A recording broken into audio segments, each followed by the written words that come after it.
Halo semuanya, balik lagi sama gua Rangga. Dan kali ini gua mau nyobain ini nih, mobil terbaru Innova Zenix. Ini adalah mobil Innova Zenix yang tipe tertinggi ya, tipe QSS dan hybrid pastinya. Dia udah ada panoramic sunroof dan lain-lain. Nah, ini adalah pertama kalinya gua nyobain mobil hybrid dan mobil baru pastinya, karena kan biasanya gua nge-reviewnya mobil-mobil second ya, mobil yang tua-tua. Nah, kali ini gua dapat kesempatan dikasih kesempatan sama teman gue di belakang ini yang lagi ngerekam buat nyobain ini nih. Siapa tahu gue bisa kebeli. Oke, kita lihat dulu detailnya dari eksteriornya ya.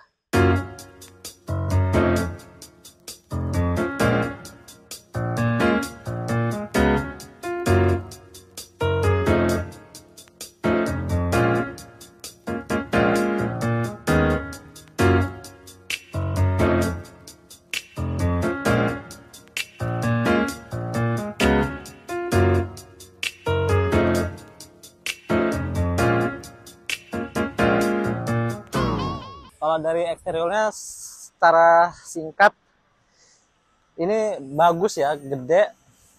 Kurang lebih sama sih, atau bahkan bisa lebih besar ya daripada yang Innova Reborn. Grillnya itu masih bahasa desainnya Innova Reborn banget. Cuman di bagian headlamp ini sekarang udah full LED. Untuk headlampnya ya, tapi kalau untuk sennya kayaknya dia masih boklam ya. Dan untuk yang tipe Q yang hybrid dia udah ada ini. Kalau tipe di bawahnya dia belum ada. Dan ini adalah model yang modelista.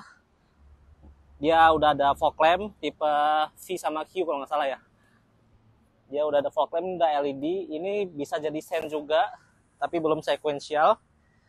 Terus desainnya pokoknya ini lebih bagus dan tinggi, lebih kayak ke SUV-an. Dilihat dari sampingnya juga, dia ada kayak fender dari plastik ini yang kelihatan banget kayak SUV bukan MPV lagi. Terus untuk peleknya, dia ini yang paling besar karena ini tipe yang paling tinggi, dia 18 inci. Untuk desainnya ini menurut gua agak familiar ya, kayak desain dari Velfire kalau nggak salah. Dia 18 inci juga, mirip-mirip lah. Untuk profil bannya dia pakai 225/50 R18. Ganteng sih, tapi kayak masih agak masuk ke dalam gitu ya, nggak terlalu keluar. Tapi oke lah, proporsionalnya masih cukup dan bagus. Terus ke sampingnya lagi, di pintunya ini ada tulisan hybrid, dan spionnya ini kayak sih masih sama ya dengan Innova sebelumnya, bentukannya kayak masih sama. Cuman di sini udah ada kamera sampingnya, yang pasti ini kameranya udah 360 berarti. Terus ke handle-nya dia suara body ada kerumannya juga, sama udah smart key dia model sentuh. Terus di sini ada molding lagi dan body kit dari modelista lagi. Di sini ada tulisan modelistanya. Untuk bagian belakang sama. Terus dia udah ada list chrome sepanjang dari depan sampai ke belakang ini. Bagian belakangnya dia udah pakai rem yang cakram. Akhirnya ya Innova udah pakai cakram ya, karena dia udah electric park brake sama auto hold. Pokoknya udah lengkap, dan ABS. Terus ke belakangnya, nah ini belakang ini banyak orang yang bilang lampunya mirip kayak Rush ya. Tapi menurut gue ini lampunya nggak terlalu mirip sih, kayak lebih ke Land Cruiser Mini kalau nggak salah, kalau menurut gue sih. Cuman tetap banyak aja yang bilang ini kayak Rush, tapi ya terserah lah itu. Terus di bagian emblemnya nih, ini banyak banget sih tulisannya. Ada Kijang, Innova, Zenix. Ini kalau gue beli pribadi kayaknya ini bakal gue copot. Zenix aja yang gue tempel gitu. Untuk ininya kayaknya masih boklam ya, lampu plat nomornya. Di sini ada list chrome, udah ada defogger, headlamp lampu belakang ini, dan ini wiper belakang. Untuk sensor parkir ada 1, 2, 3, ada 5 ya, dan ada kamera belakang juga. sesuai namanya ini yang tipe Modelista, ada bumper juga di belakangnya. Terus kita buka, ini udah power tailgate ya. Akhirnya udah power tailgate juga. Ya, ini sebenarnya tadi bisa ya untuk voice comment, cuman pas gue cobain nggak bisa, jadi ya udahlah, kesel sendiri. Untuk bagasinya di sini lumayan gede. Ini ada cargo netnya. Dan di sini ada separator. Untuk separator ini kalau nggak salah cuman ada di tipe Q ya, sama kalau V kayaknya belum ada ya. Cuman Q doang. Bisa beli kayaknya di ini di Toyotanya. Terus di sini ada headrest yang baris ketiga yang 3 biji. Oke, ini ada tempatnya buat naruh. Dan ini bisa dilipat rata lantai. Ya, rata lantai. Ini karena dia udah pakai sasis monokok, jadi dia bisa rata lantai. Kalau jok tengahnya belum bisa ya kayaknya. Bisa. Oke, kita buka lagi, nanti kita cobain di bagian dalamnya, belakangnya. Dan ini juga bisa reclining sampai belakang banget. Ada lampunya, ada tempat dongkrak di balik sini. Kayaknya koper cabin size masih bisa masuk sih. Ya, kita tutup lagi, ambil kunci. Oke, langsung aja kita masuk dan kita lihat dalamnya kayak mana.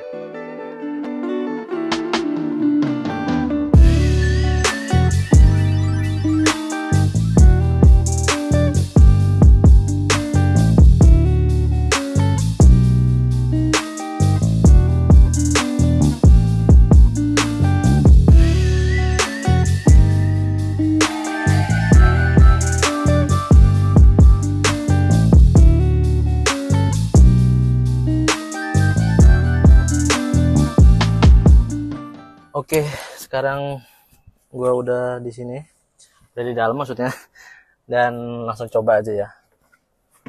Oh ya, di sini udah pakai height adjuster ya, untuk seat belt depannya pakai dulu. Cuman untuk joknya dia masih manual, belum ada elektriknya, tapi masih lumayan lengkap ya. Ada recline dan pengatur ketinggiannya. Overall dalamnya enak ya. Di sini udah ada ininya. Kalau tipe bawahnya kayaknya nggak ada nih, sebelah kanan. Seat barnya di atasnya ini ada apa ini ya? Speaker ya? Mic ini ya buat ngomong di belakang atau gimana ya? Ini kayaknya baru ngeliatnya ada speaker. Untuk depannya sini dia udah ada vanity mirror, ada lampunya.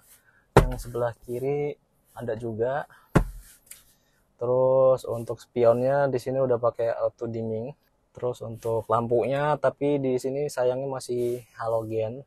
Kalau yang di tipe Ventura tuh di sini tuh ada iluminasinya. Kalau di sini nggak ada. Malah di belakang iluminasinya. Dan kelihatan kayak tempelan, malah jelek banget sih. Tapi oke lah. Terus oh iya, di sini ada dashcam bawaan Toyota, nggak tahu kualitasnya kayak mana. Tapi ya ini bagus. Dan tipe yang Q hybrid ini dia sudah ada adaptif ini ya, adaptive cruise control. Cuman di tipe ini doang.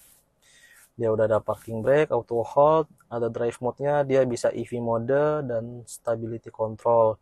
Untuk EV mode ini kalau baterainya di atas 40% kalau nggak salah. Kalau di bawah itu dia nggak bisa. Jadi hidupin mesinnya. Oke, untuk AC-nya dia udah digital tapi dia belum dual zone, masih single zone. Di belakangnya juga nggak ada pengaturan suhu, cuman ada pengaturan kecepatan angin aja. Untuk dashboardnya ini ada soft touch-nya di bagian atas ini. Untuk kompartemen terbukanya ada satu dan laci di bawahnya yang sudah soft opening. Ada power outlet di laci atas. Di bawah sini ada dua USB Type-C, ada dua buah cup holder. Di sini ada wireless charging dan penyimpanan di dalamnya. Dan mobil ini udah Apple CarPlay sama Android Auto ya, jadi konektivitasnya lumayan lengkap. Di bagian belakang ini bisa on off voice command. Untuk power back door-nya ada Auto headlampnya dia udah auto, pengaturan ketinggian headlamp juga ada. Terus untuk spionnya dia udah all auto semuanya, empat-empatnya, dan sudah electric mirror pastinya dan auto retract. Oke, langsung aja kita cobain jalan. Oke, keluar lewat mana nih kita? Sana ya. Untuk setirnya nih enteng banget ya. Enteng banget kayak mobil yang bodinya kecil, padahal mobil bodinya lumayan gede loh. Tapi setirnya enteng banget.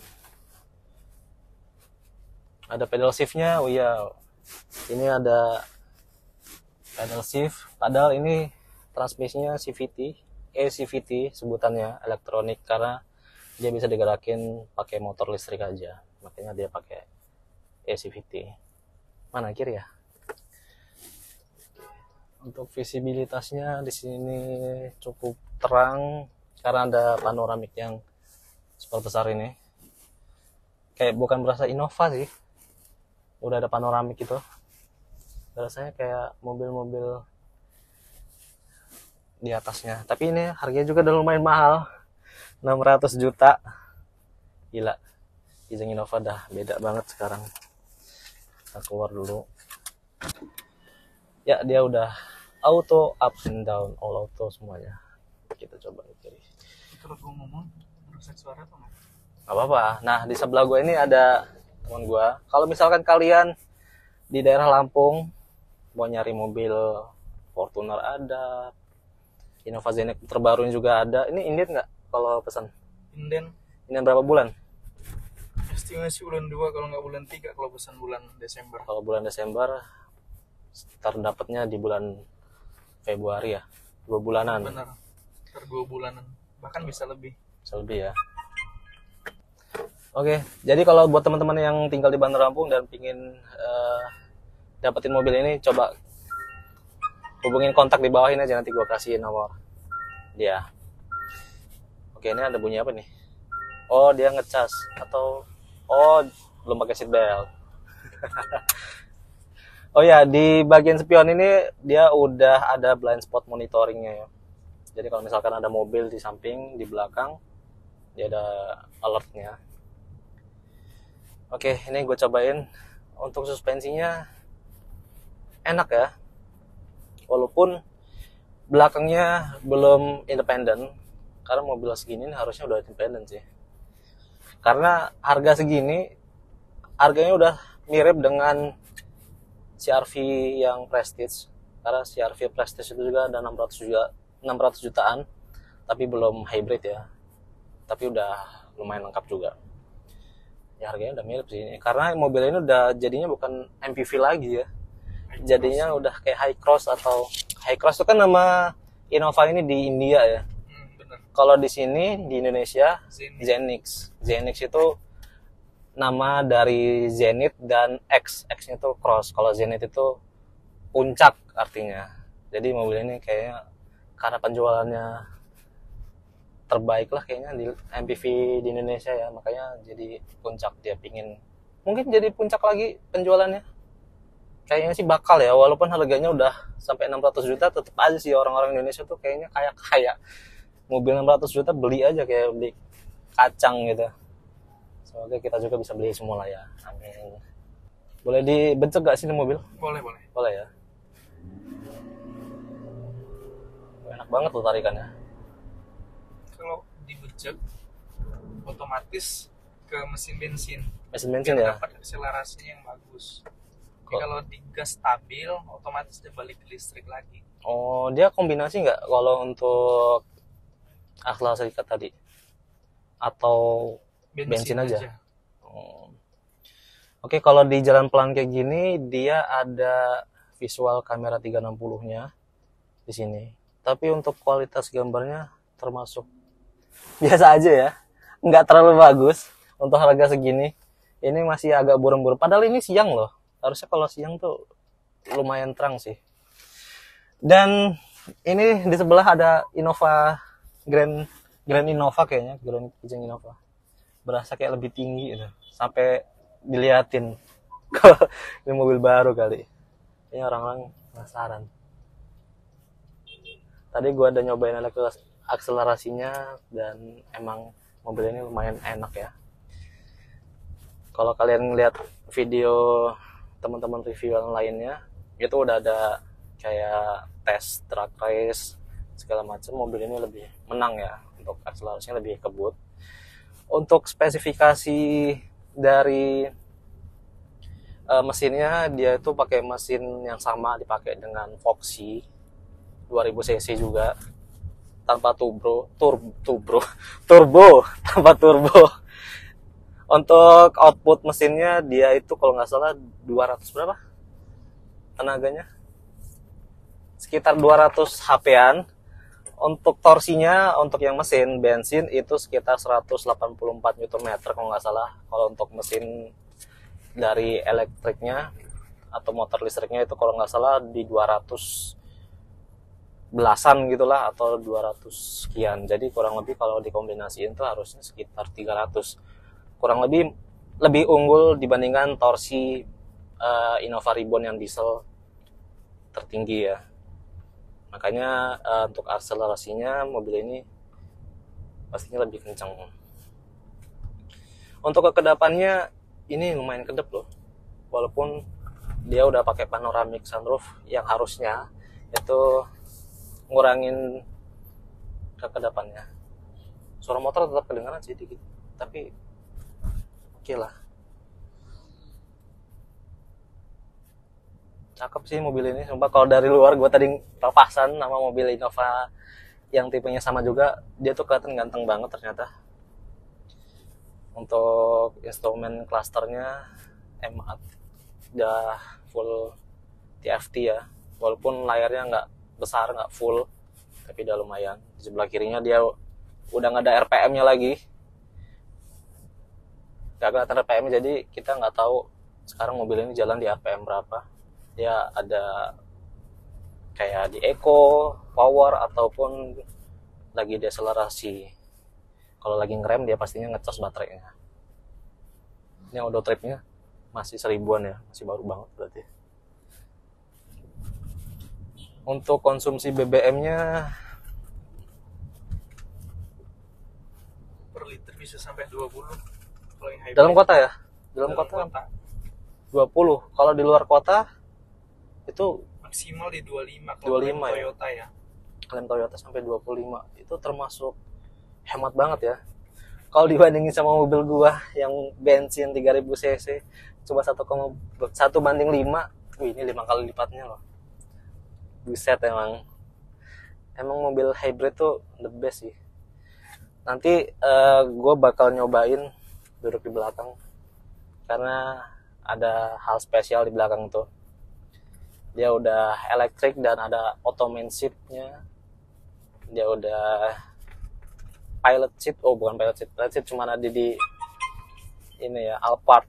Kalau di sini cuma ada captain seat. Overall untuk kenyamanan mobil ini enak. Dibandingkan Innova Reborn, mobil ini lebih lebih stabil gitu kalau untuk nikung karena dia udah pakai platform TNGA F ya kalau nggak salah ya, TNGA F. Jadi dia konstruksi dari sasisnya itu lebih stabil dan lebih rigid dibandingkan dengan Innova Reborn yang sebenarnya empuk. Innova Reborn tuh, tapi menurut gue pribadi terlalu empuk.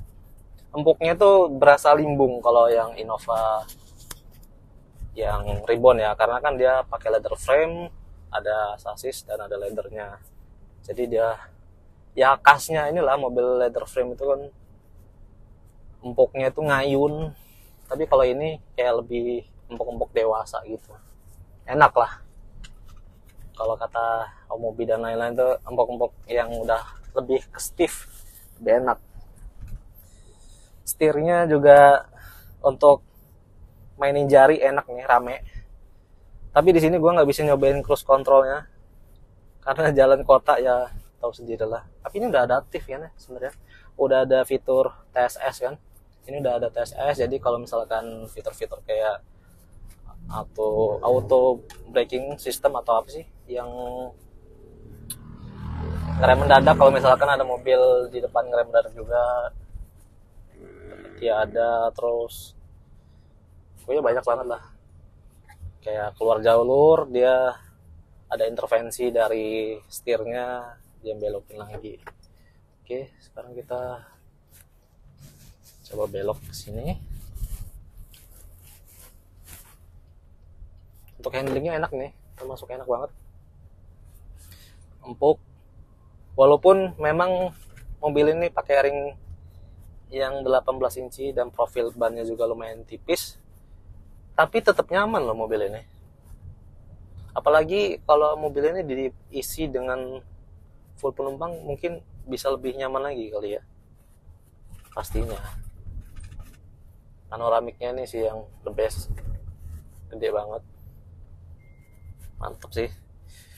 Gimana, ada masukan Mas Febri? Oh iya, kalau teman-teman yang tadi namanya bukan Febri ya, tapi Andrean sebutannya, jangan salah. Di Toyota Raden Intan banyak namanya Febri ya. Mana nih, kiri kanan? Kiri ya. Oke.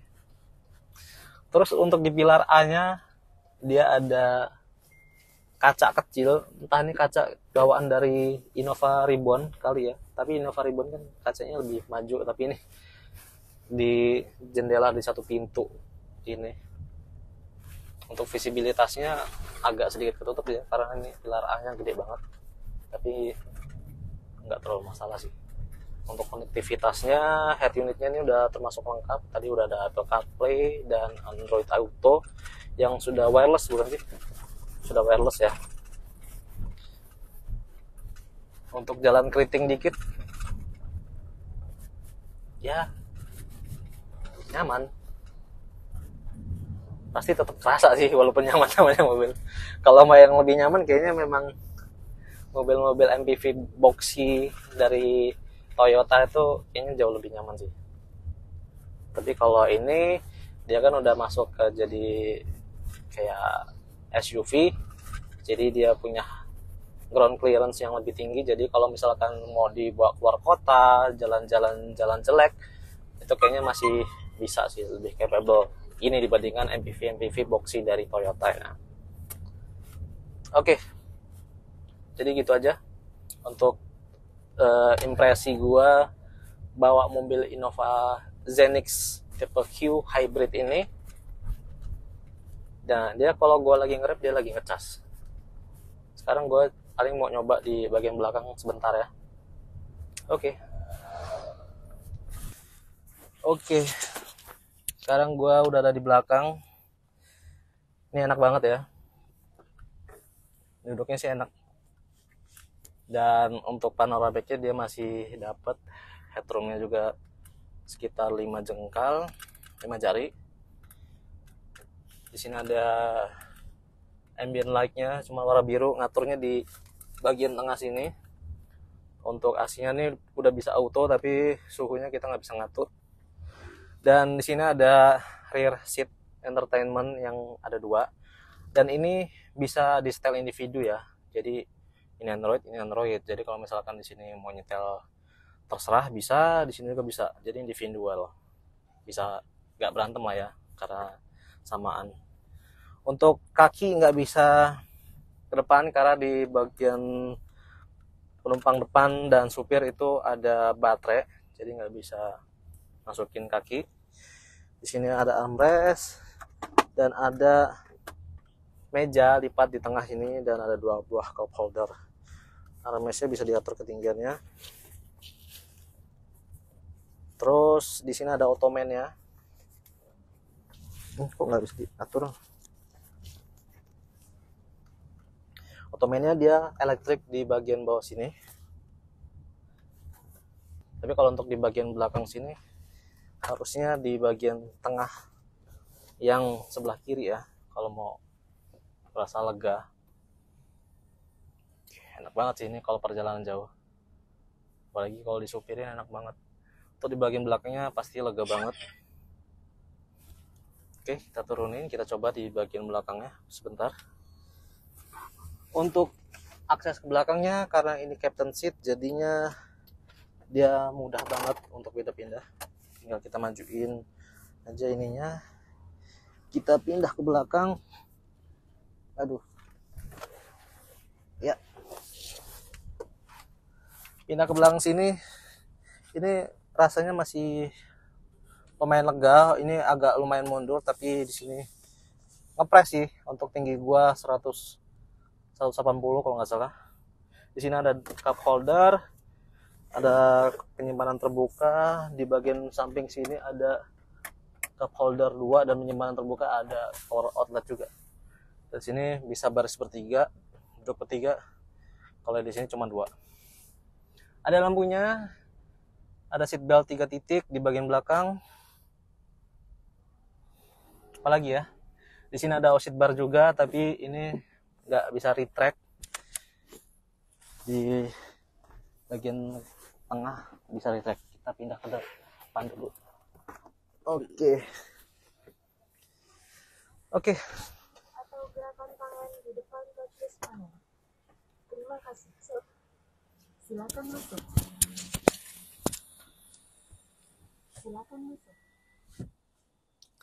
Oke, jadi mobil ini adalah mobil yang nyaman, totally new mobilnya, dari sasisnya dan platformnya. Ini mobil ini benar-benar baru dan beda, ada panoramiknya juga. Untuk harganya yang tipe paling tinggi ini di harga 617 juta. Wow, harganya hampir sama ya, kurang lebih sama dengan Toyota Fortuner yang 2,8. Oke, gitu aja tentang review singkat atau test drive juga dari mobil ini. Buat teman-teman yang di Bandar Lampung pingin nyari mobil ini, semua Toyota dan lain-lain, bukan Toyota dan lain, maksudnya mobil Toyota, bisa langsung aja klik save nomornya. Ini ada namanya Andrean untuk sales marketingnya dari Toyota dan Intan kalau mau tanya-tanya seputar mobil Toyota. Oke, gitu aja. Like kalau suka video ini, dan jangan lupa subscribe kalau belum. Sampai ketemu di video selanjutnya. Bye bye.